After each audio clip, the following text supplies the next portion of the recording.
నారదుడు తీర్థయాత్రల మహిమను వర్ణిస్తున్నటువంటి దృశ్యం.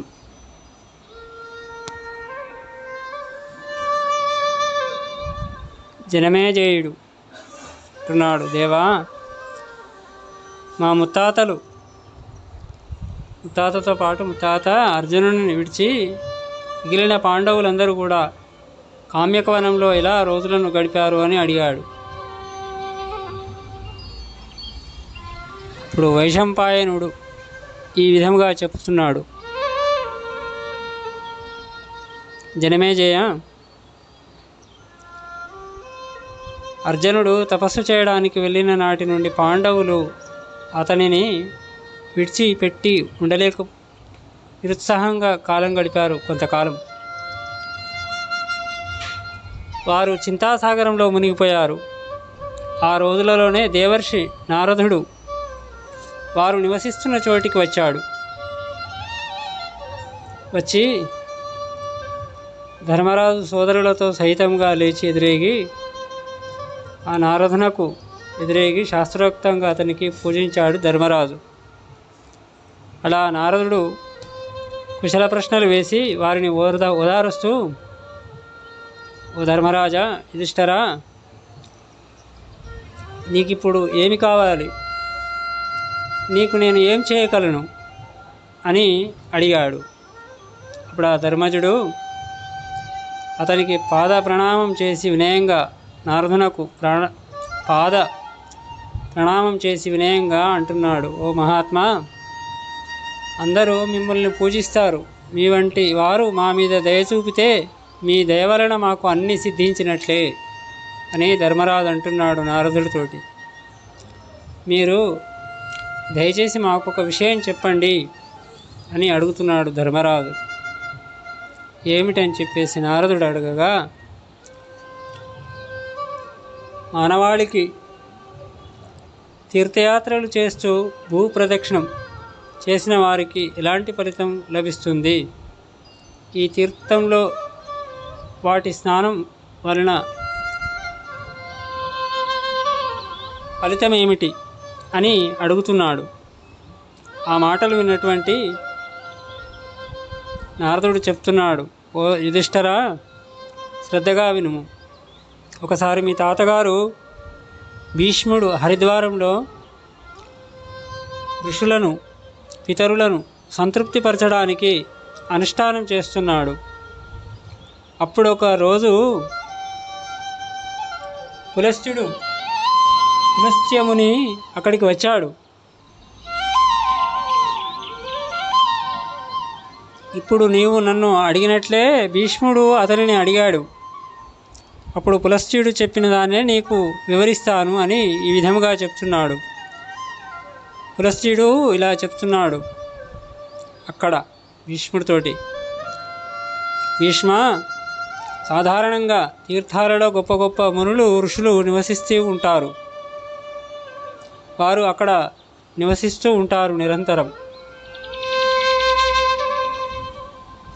ఆ తీర్థాలు సేవించడం వలన కలిగే ఫలితాలను నీకు చెప్తున్నాను వినుము అని అక్కడ భీష్ముడితోటి చెప్తున్నాడు పులస్త్యుడు. దానం పుచ్చుకోకుండా దుష్కర్మలు చేయకుండా ఉండేవాడు, దానం పుచ్చుకోకుండా దుష్కర్మలు చేయకుండా ఉండేవాడు, జీవహింస చేయకుండా ఇతరుల సుఖం కోసమే తిరిగేవాడు, ఇతరులకు ఆనందం కలిగించేటువంటి వాడు, ఇతరులకు కీడు కోరనివాడు, తన పాండిత్యం ఇతరుల వినాశనానికి ఉపయోగించకుండా, తన పాండిత్యం వివాదాస్పదం కాకుండా ఉన్నవాడు, అంతఃకరణ శుద్ధి కోసం తపస్సు చేసేవాడు, నిర్మలమైన కీర్తి చేతలు కలవాడు, శాస్త్రాలలో చెప్పబడిన సకల తీర్థ సేవ ఫలితాలను పొందుతాడు, న్యాయబద్ధంగా ఉండేటువంటి వాడు, విద్యను నమ్ముకున్నవాడు, వాడు సకల తీర్థాలలో సేవ చేసిన ఫలితం కలుగుతుంది. ఎవరి వద్ద ఏమి ఆశించకుండా ఉన్నదానితో తృప్తి పొందేవాడు, నిరహంకారుడు, నిష్కాముడు, దంభరహితుడు, మితంగా భుజిస్తూ ఇంద్రియాలను అదుపులో ఉంచుకునేటువంటి వాడు, పాపరహితుడు, క్రోధం లేనివాడు, సత్యవ్రతుడు, ఎప్పుడూ వ్రతాలను ఆచరిస్తుండేటువంటి వాడు, నియమాలను దృఢంగా ఆచరించేవాడు, ప్రాణుల సుఖ దుఃఖాల పట్ల సహానుభూతి కలవాడు, శాస్త్రోక్తమైనటువంటి తీర్థసేవ ఫలాలను పొందుతాడు.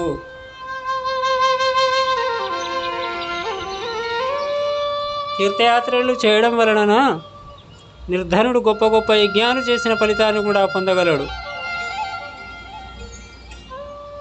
భూలోకంలో పుష్కర తీర్థం మిక్కిలి ప్రసిద్ధమైనది. అనేక తీర్థాలు అందులో ఉన్నాయి. పుష్కర తీర్థం చాలా ప్రసిద్ధమైనది, ప్రాచీనమైనది. ఆదిత్యులు, వసువులు, రుద్రులు, సాధ్యులు, మరుద్గుణం, గంధర్వులు, అప్సరసలు సర్వదా అక్కడ ఉంటారు. అక్కడ నివసిస్తుంటారు. గొప్ప గొప్ప దేవతలు, దైత్యులు, బ్రహ్మర్షులు తపస్సులు అక్కడ తపస్సు చేసి సిద్ధి పొందారు.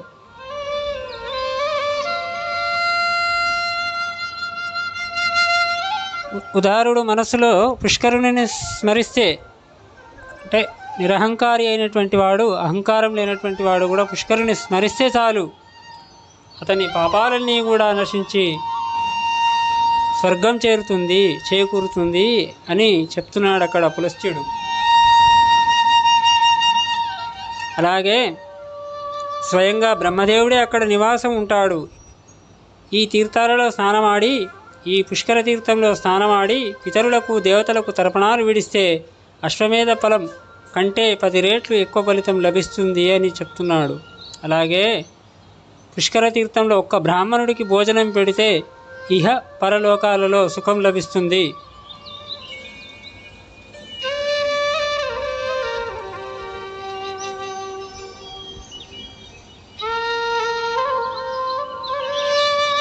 తాను ఏ కందమూల ఫలాలను తిని బ్రతుకుతున్నారో, వేటితోటైతే ఆహారం భుజిస్తున్నారో వాటితోనే బ్రాహ్మణులకు కూడా శ్రద్ధగా భోజనం పెట్టాలి. ఎవరి పట్ల అసూయ ఉండకూడదు. బ్రాహ్మణ, క్షత్రియ, వైశ్య, శూద్రాదులు ఎవరైనా పర్వాలేదు. పుష్కర తీర్థంలో స్నానమాడితే వారికి పునర్జన్మ లేదు. కార్తీక మాసంలో పుష్కర తీర్థంలో నివసించే వారికి అక్షయ పుణ్యలోకాలు లభిస్తాయి. సాయం ప్రాతः కాలాలలో చేతులు జోడించి పుష్కర క్షేత్రంలో ఉన్న తీర్థాలను స్మరిస్తే సమస్త తీర్థాలలో స్నానం చేసిన ఫలితం కలుగుతుంది.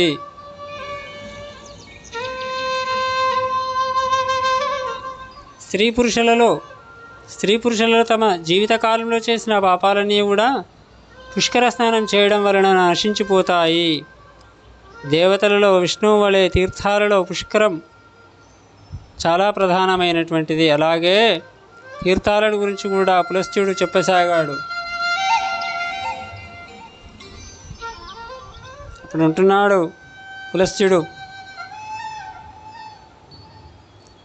ఓ భీష్మ రాజా, ప్రయాగ తీర్థం గురించి కూడా అందరూ కీర్తిస్తారు.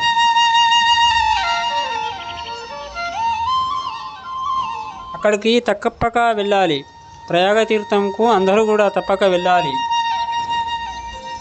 ప్రయాగ తీర్థంలో బ్రహ్మాది దేవతలు, దిక్కులు, దిక్పాలకులు, లోకపాలురు, సాధ్యులు, పితరులు, సనత్కుమారాది పరమపురుషులు, అంగీరుడు మొదలగు బ్రహ్మర్షులు, నాగులు, గరుడు, సిద్ధులు, నదులు, సముద్రాలు, గంధర్వులు, అప్సరసలు అందరూ కూడా ఉంటారు ఇక్కడ ప్రయాగ తీర్థంలో.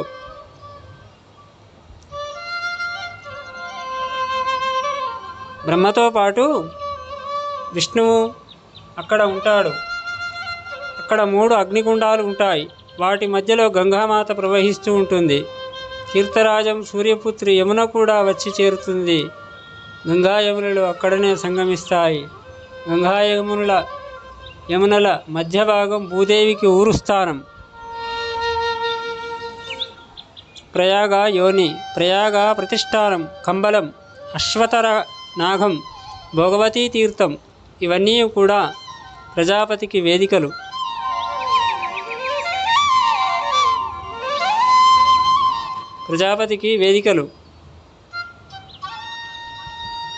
వీటిలో యజ్ఞాలు వేదాలు మూర్తిభవించి ఉంటాయి.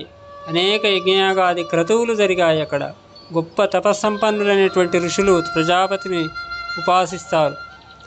చక్రవర్తులైనటువంటి రాజులు యుద్ధాలు చేసి దేవతలను పూజిస్తారు. అందుకే ఇది చాలా పవిత్రమైన ప్రయాగ సర్వతీర్థాలలో శ్రేష్టమని ఋషులు చెప్పారు. యాత్రలో ప్రయాగ నామస్మరణతో, ప్రయాగలో మృత్తిక స్పర్శతో మనుష్యుల పాపాలు నశిస్తాయి. అక్కడ ప్రయాగలో ఆ త్రివేణి సంగమం వద్ద ఒక మృత్తిక ఇసుకను అక్కడ తీసుకొని తలపైన రాసుకున్నా కానీ సమస్త పాపాలు మనుష్యులకు నశిస్తాయని చెప్తున్నారు. చేతులకు రాసుకొని అక్కడ స్నానం ఆచరిస్తారు. ఆ విధంగా చేసినట్లయితే అనేక సుఖ పాపాలన్నీ నశించిపోతాయి అని చెప్తున్నారు. విశ్వవిఖ్యాతమైనటువంటి గంగా యమున సంగమంలో స్నానం చేస్తే అశ్వమేధ రాజసూయ యజ్ఞాల వలన కలిగే ఫలితం లభిస్తుంది అని అంటున్నారు.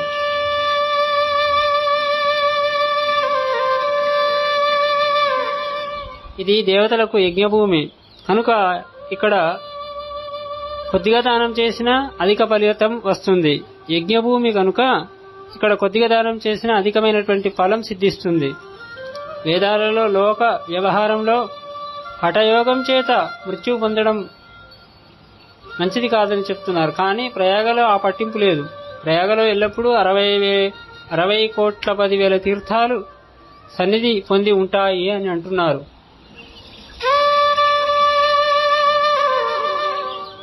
అలా పులస్త్యుడు భీష్మునితో చెప్తూ, గంగాయమున సంగమంలో స్నానం చేస్తే చతుర్విధ విద్యలు అధ్యయనం చేయడం వలన సత్యభాషణ వలన కలిగే ఫలితం వస్తుంది ప్రయాగలో స్నానం చేయడం వలన అని అంటున్నాడు. వాసుకి యొక్క భోగవతీ తీర్థంలో స్నానమాడితే అశ్వమేధ యజ్ఞ ఫలం కలుగుతుంది. విశ్వవిఖ్యాతమైనటువంటి హంస ప్రపతన తీర్థం గంగా దశశ్వమేధిక తీర్థం ఉన్నాయి. ఇంతెందుకు, గంగానది ఎక్కడ ఉన్నా దశశ్వమేధ ఘాట్ అనేది ఇక్కడ కాశీ వారణాసి క్షేత్రంలో ఉంటుంది. ఆ తీర్థం వద్ద స్నానం ఆచరించిన, అలాగనే గంగానది ఎక్కడ ఉన్నా అక్కడ స్నానం చేస్తే కురుక్షేత్ర యాత్రాఫలం దక్కుతుంది.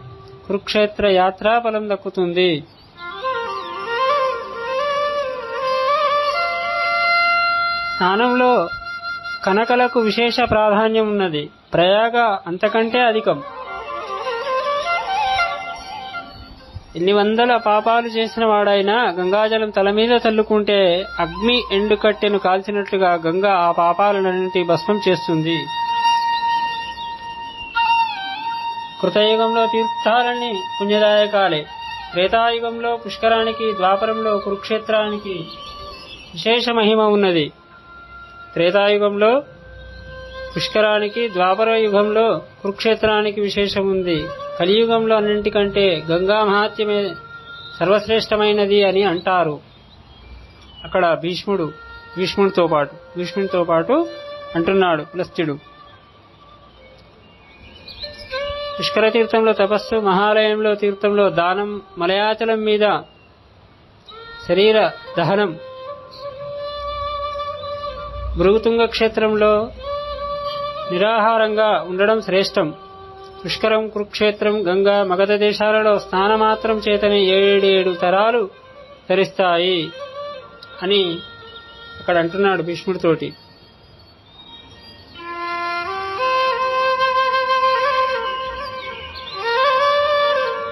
గంగామాత నామస్మరణ చేతనే సకల పాపాలను కడిగి వేస్తుంది. దర్శనమాత్రం చేతనే శుభాలనిస్తుంది. స్నానపానాల చేత 7 తరాలను పవిత్రులుగా చేస్తుంది. మనుష్యులు ఎముకలు గంగాజలంలో ఉన్నంత కాలం అతనికి స్వర్గంలో గౌరవం, కీర్తి లభిస్తుంది. పుణ్యతీర్థాలు పుణ్యక్షేత్రాలు సేవించడం వలన సమర్జించి స్వర్గాన్ని పొందగలుగుతారు. గంగను మించిన తీర్థం లేదని, భగవంతుడు మించిన దైవం లేదని, బ్రాహ్మణుని మించిన ప్రాణి లేదని బ్రహ్మ స్పష్టంగా చెప్పి ఉన్నాడు. గంగ ఉన్న చోట పవిత్రం, అది పవిత్రమైన తపోవనం, గంగా తీరం, సిద్ధిక్షేత్రం. సిద్ధిక్షేత్రం కూడా చాలా ఉత్తమమైనటువంటిది అని అంటున్నాడు.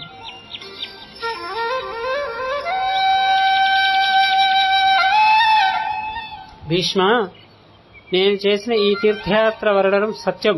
దీనిని బ్రాహ్మణ, క్షత్రియ, వైశ్య సత్పురుషులు పుత్రమిత్ర శిష్యులకు సేవకులకు అతి జాగ్రత్తగా రక్షించే నిధి వలె చెవిలో ఉపదేశించాలి.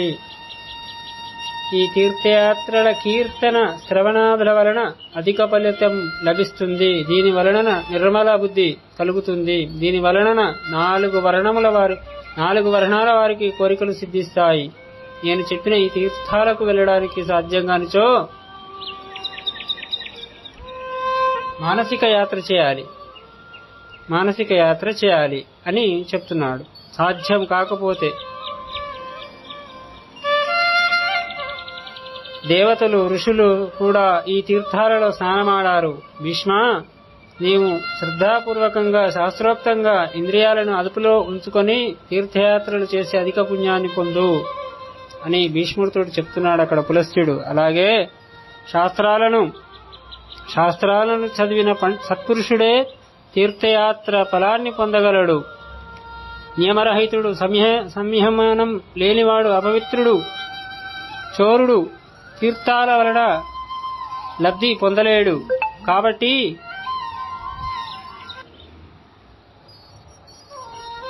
ఆ విధముగా చెప్తున్నాడు పులస్త్యుడు భీష్ముడితోటి.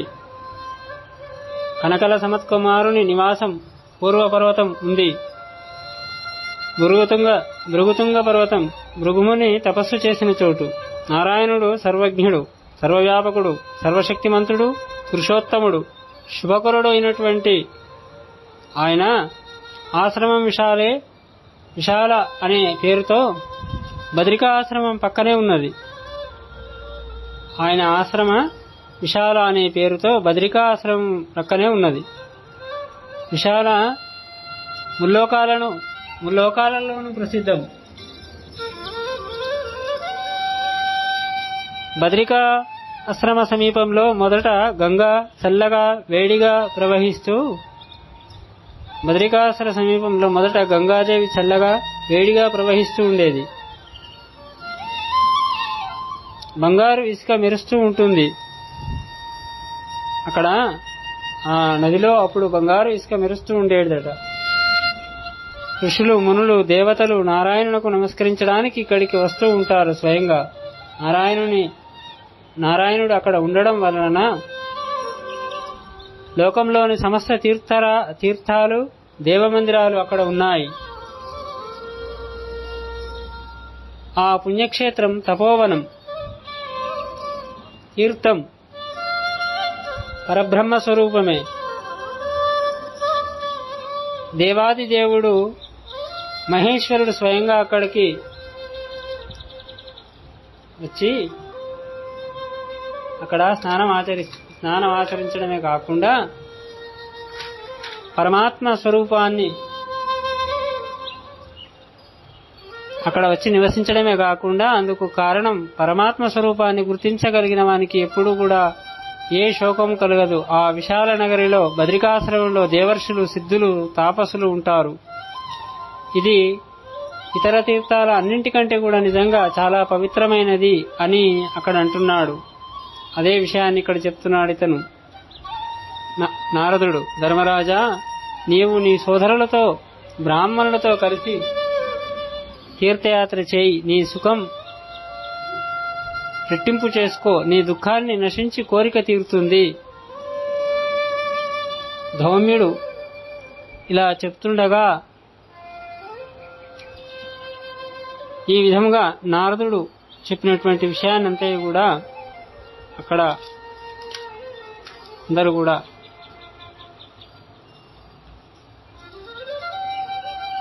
ఆ విధంగా తీర్థయాత్రల యొక్క ఫలితం ఆ విధంగా ఉంటుంది అని తెలుపుతున్నాడు. అలాగే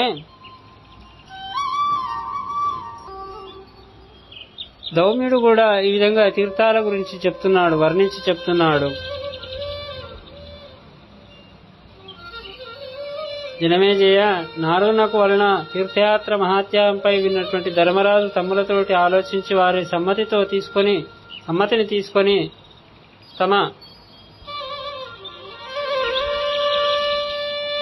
పురోహితుడైనటువంటి ధౌమ్యుని వద్దకు వెళ్ళి, మహాత్మా, నా తమ్ముడు అర్జునుడు తపోధనుని సాహసుని శక్తిశాలిని అస్త్రవిద్యలు సంపాదించమని అడవులకు పంపాను. అర్జునుడు శ్రీకృష్ణుడు నరనారాయణుల అవతారులని నా అభిప్రాయం. వ్యాస భగవానుడు కూడా అలాగే చెప్పాడు.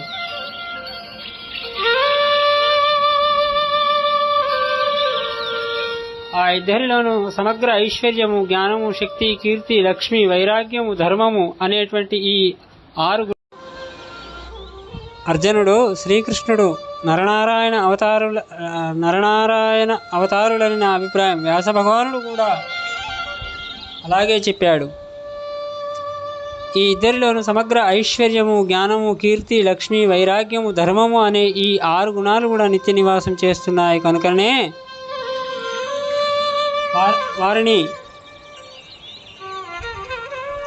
భగవంతులుగా అంటున్నారు.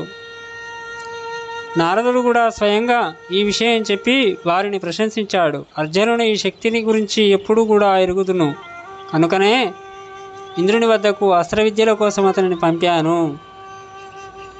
ఇది అర్జునుని సంగతి. కౌరవుల మీద దృష్టి సారిస్తే ముందు భీష్మద్రోణులు కనబడతారు. అశ్వత్థామ, కృపాచార్యుడు కూడా దుర్జయులే.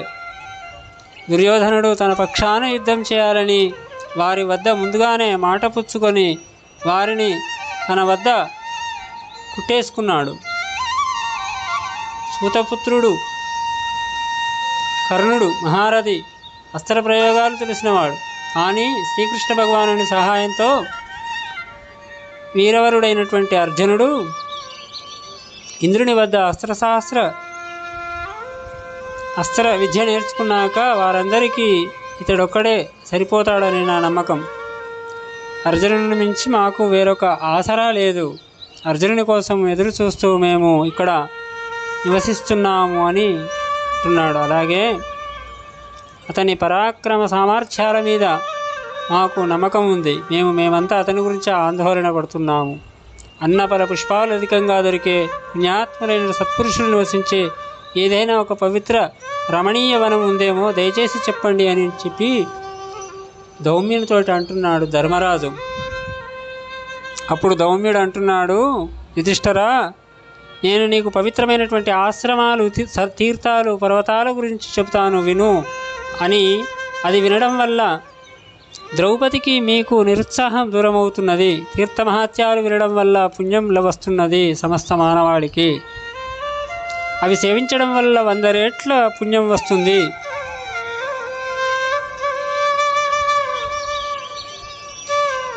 నాకు జ్ఞాపకం ఉన్నంత వరకు మొదట తూర్పు దిక్కున ఉన్న రాజర్షులు సేవించే తీర్థాల గురించి చెబుతాను వినుము అని చెప్పేసి చెప్తున్నాడు ధౌమ్యుడు. నైమిషారణ్యం గురించి నీవు వినే ఉంటావు. అక్కడ వేర్వేరుగా దేవతల క్షేత్రాలు అనేకం ఉన్నాయి. అది పవిత్రమైన రమణీయమైనటువంటి గోమతీ నదీ తీరంలో కలదు. అది దేవతల యజ్ఞభూమి. ఎందరో మహర్షులు దానిని సేవించారు. అనేక సత్పురుషులు అక్కడ నడయాడినారు. అనేకులు పుత్రులు ఉండడం మంచిదని వారిలో ఒకరైనా గయాలో పిండదానం కానీ చేస్తే, అశ్వమేధ యాగం కానీ వృషోత్సర్గం కానీ చేస్తే ముందు వెనుక 10 తరాలు ఉద్ధరింపబడతాయని గయను గూర్చి పూర్వ పండితులు చెప్తూ ఉంటారు. గయలో మహానది, గయశిరస్సు అనే 2 తీర్థాలున్నాయి. ఆ మహానదియే పల్గుని తీర్థము అని అంటారు. అక్షయవటం అనేటువంటి మర్రి వృక్షం క్రింద పిండదానం చేస్తే అక్షయ ఫలితాలు కలుగుతాయి అని అక్కడ ధౌమ్యుడు చెప్తున్నాడు ధర్మరాజుతోటి.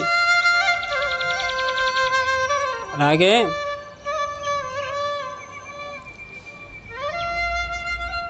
విశ్వామిత్రుడు బ్రాహ్మణత్వ సిద్ధి పొందినటువంటి తపక్షేత్రం కౌశికీ నది తూర్పు దిక్కునే ఉంది.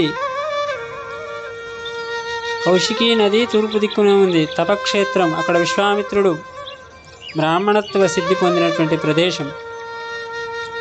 భాగీరథి వెడల్పుగా తూర్పుననే ప్రవహిస్తుంది. దాని ఒడ్డున భగీరథుడు గొప్ప గొప్ప దక్షిణలిచ్చి అనేక యజ్ఞయాగాదులు చేసినాడు. గంగా యమునల సంగమం అయినటువంటి ప్రయాగ పవిత్రము, పుణ్యప్రదము. మహాత్ములైనటువంటి ఋషులు దానిని సేవిస్తారు. బ్రహ్మ అనేక యజ్ఞయాగాదులు అక్కడ చేసినాడు. బ్రహ్మదేవుడు కూడా అక్కడ అనేక యజ్ఞయాగాది క్రతువులు చేసినాడు ప్రయాగ క్షేత్రం వద్ద. అందుకే దానికి ప్రయాగ అనే పేరు పూర్వం వచ్చిందంట. అగస్త్యముని పుణ్యాశ్రమం, అగస్త్య మహాముని యొక్క పుణ్యాశ్రమం కూడా అక్కడ. ఇతర తాపసుల తపోవనాలు కూడా అక్కడ ఆ దిక్కున ఉన్నాయి. కాళంజర పర్వతం ఉన్నది అక్కడనే, సమీపంలో కాళంజర పర్వతం ఉన్నది. ఆ పర్వతం మీద హిరణ్యబిందుని ఆశ్రమం ఉంది. అగస్త్య పర్వతం అందమైనది, పవిత్రమైనటువంటిది, శుభాలు సాధించడానికి ఉపయుక్తంగా ఉంటుంది అని తెలిపాడు. బ్రహ్మయజ్ఞం చేసిన పరశురాముని తపక్షేత్రం మహేంద్ర పర్వతం ఆ వైపే ఉన్నది. బహుదానంద నదులు కూడా అక్కడనే ఉన్నవి. అవి చాలా పవిత్రమైనటువంటి అని చెప్తున్నాడు. దక్షిణ దిక్కున గోదావరి నది మంగళకరంగా తాపసులచే సేవింపబడుతున్నది.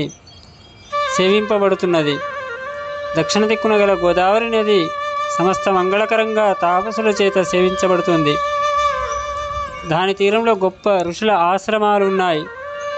వీణా భగీరథి నదుల జలాలు కూడా పవిత్రమైనవి. మృగమహారాజు పయోష్ణి నది కూడా అక్కడనే ఉన్నది. పయోష్ణి నది జలం పాత్రలలో కానీ, భూమి నుండి కానీ, గాలి ద్వారా అయినా సరే శరీరం మీద చిలకరించుకుంటే జీవన పర్యంతం చేసిన పాపాలన్నీ నశిస్తాయని చెప్తున్నాడు ఇక్కడ ధౌమ్యుడు. గంగాది నదులన్నీ ఒక ఎత్తు, పయోష్ణి నది ఒక ఎత్తు అని తెలుపుతున్నాడు.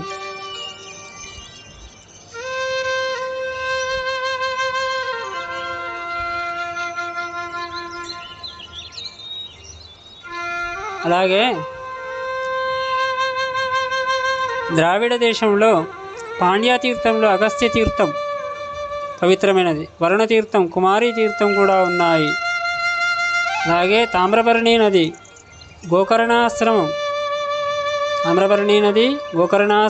అగస్త్యాశ్రమం మొదలైనవి చాలా పుణ్యప్రదమైనటువంటి రమణీయాలు కూడా అటువైపు ఉన్నాయి. అలాగే సౌరాష్ట్రంలో మిక్కిలి మహిమాన్వితమైనటువంటి ఆశ్రమాలు, దేవమందిరాలు, నదులు, సరోవరాలు ఉన్నాయి. అక్కడ చమసోద్వేదన ప్రభాస తీర్థాలు విశ్వవిఖ్యాతమైనటువంటిది.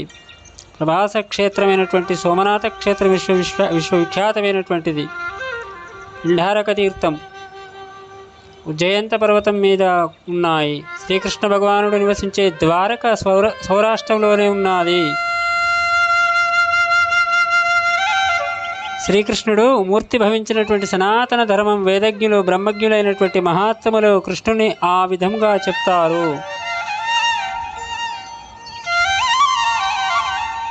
అతడు పవిత్రులలో పవిత్రుడు, పుణ్యాలకు పుణ్యం, శుభకరులలో శుభకరుడు, దేవతలలో దేవత, అక్షరాక్షర పురుషోత్తములలో అన్నీ ఆయనే. అతని స్వరూపం అచింత్యం, అనిర్వచనీయం. అతడు ద్వారకావాసి. పశ్చిమ దేశంలోనూ అనర్థ దేశంలోనూ అనేక పవిత్రమైనటువంటి పుణ్యప్రదేశ దేవమందిరాలు, తీర్థాలు ఉన్నాయి. ఆ నదీ తీరాలలో పెద్ద పెద్ద అందమైనటువంటి వృక్షాలు, పొదలు, అడవులు ఉన్నాయి. నర్మదా నది తీరంలో పవిత్ర స్నానం చేయడానికి ముల్లోకాలలోని పవిత్ర తీర్థాలు, దేవమందిరాలు, నదీవన పర్వతాలు ఉన్నాయి. బ్రహ్మాది దేవతలు, ఋషులు, మహర్షులు, సిద్ధాచారణులు ఎందరో కూడా పుణ్యాత్ములు ప్రతిదినం పవిత్ర స్థానానికి వస్తూ ఉంటారట. అక్కడనే ఓంకార క్షేత్రం కూడా దివ్యమైనటువంటి క్షేత్రం అక్కడ నర్మదా నదీ తీరంలోనే కలదు. వైడూర్య శిఖరం అనేటువంటి పర్వతం ఉన్నది అక్కడిది. అక్కడ కేతుమాళ, మేధ్యానది, గంగాద్వారం అనే 3 తీర్థాలు కూడా ఉన్నాయట. సైంధవారణ్యం అనే పవిత్ర వనం ఉన్నాయి. ఆ వనంలో బ్రాహ్మణులు తపస్సు చేసుకుంటూ ఉంటారు. బ్రహ్మ యొక్క పవిత్రమైనటువంటి పుష్కర సరోవరం ప్రసిద్ధి చెందినవి. కర్మ మార్గాన్ని విడిచి జ్ఞాన మార్గాన్ని అనుసరించే ఋషుల ఆశ్రమాలు అనేకం అక్కడ ఉన్నాయి. పుష్కర తీర్థ మనసులోనైనా సంకల్పించుకుంటే కూడా సమస్త పాపాలు నశించిపోతాయని చెప్తున్నాడు. స్వర్గం కూడా పొందవచ్చని స్వయంగా బ్రహ్మదేవుడే చెప్పాడట. ఈ యొక్క పుష్కర తీర్థం అనేది రాజస్థాన్లో కలదు. అలాగే ఉత్తర దిక్కున సరస్వతీ తీరంలో అనేక తీర్థాలు ఉన్నాయి. యమునా నది ఉత్తర దిశలోనే పుట్టింది. లక్షావతరణం అనేటువంటి తీర్థంలో యజ్ఞం చేసి సరస్వతీ నదిలో అవబృత స్నానం చేస్తే స్వర్గం ప్రాప్తిస్తుందట. యమునా నది ఉత్తర దిశలో పుట్టింది కాబట్టి ప్లక్షావతరణం అనే తీర్థంలో యజ్ఞం చేసి సరస్వతీ నదిలో అవబృత స్నానం చేస్తే స్వర్గం ప్రాప్తిస్తుంది. అగ్నితీర్థం ఉంది సరస్వతీ నదీ తీరంలో. వాళాకిల్య మహర్షులు యజ్ఞం చేశారట అక్కడ. దాని మహిమలు సత్పురుషులు.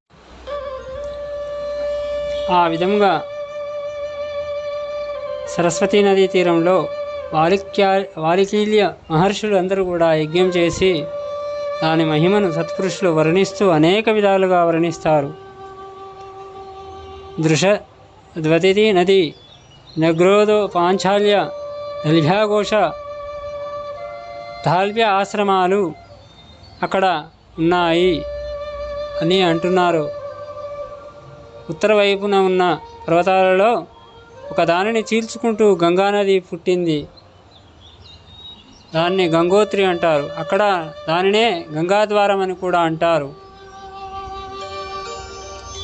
అక్కడ బ్రహ్మర్షులు నివసిస్తారు. కణకల సమత్కుమారుని నివాసం. పూరు పర్వతం ఉంది అక్కడనే.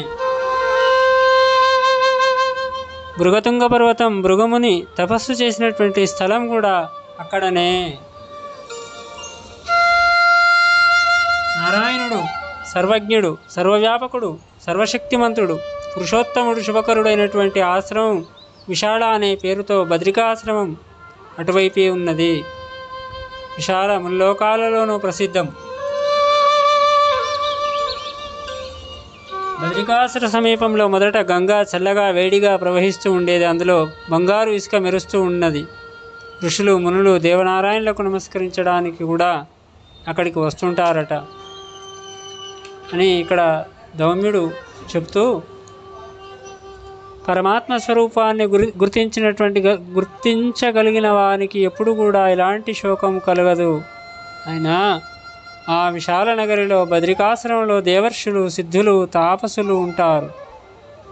అది ఇతర తీర్థాలన్నింటికంటే కూడా నిజంగా చాలా పవిత్రమైనదని చెప్తున్నాడు ధౌమ్యుడు.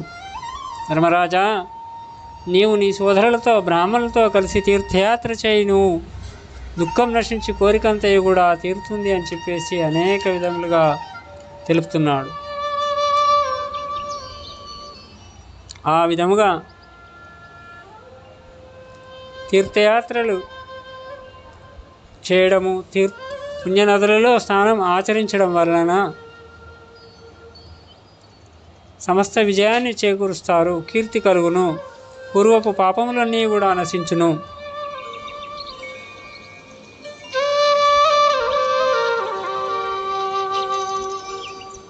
ఆ విధముగా ఎవరైతే తీర్థయాత్రలు చేస్తారో ఈ తీర్థయాత్రల యొక్క కథను వింటారు. పేద బ్రాహ్మణులైనటువంటి బ్రాహ్మణులను ఈ తీర్థాలకు సందర్శింపజేస్తారో వారందరికీ కూడా ఆయురారోగ్యాదులు సిద్ధిస్తాయి. అనేక కోట్ల జన్మలలో చేసినటువంటి పాపాలన్నీ కూడా నశించిపోతాయి. పుష్కర, ప్రభాస, గంగాది ఇత్యాది తీర్థాలలో స్నానం ఆచరించడం వలన అనేక అనేక విధములుగా తీర్థయాత్రలు చేయడము, తీర్థయాత్రల యొక్క వర్ణన గురించి అటు నారదుడు ఇతడు ధౌమ్యుడు తెలుపుతున్నారు. అక్కడ పులస్త్యుడు భీష్మునికి, ఇలా అందరూ కూడా చక్కగా దాన్ని విని అందరూ కూడా చాలా ఆనందించారు. తర్వాత క్రమంలో వారందరూ కూడా పాండవులందరూ కూడా అనేక తీర్థాలను చేసి అందరూ కూడా వారు సుఖంగా ఉండిరి అని చెప్తున్నారు. హరి ఓం స్వస్తి.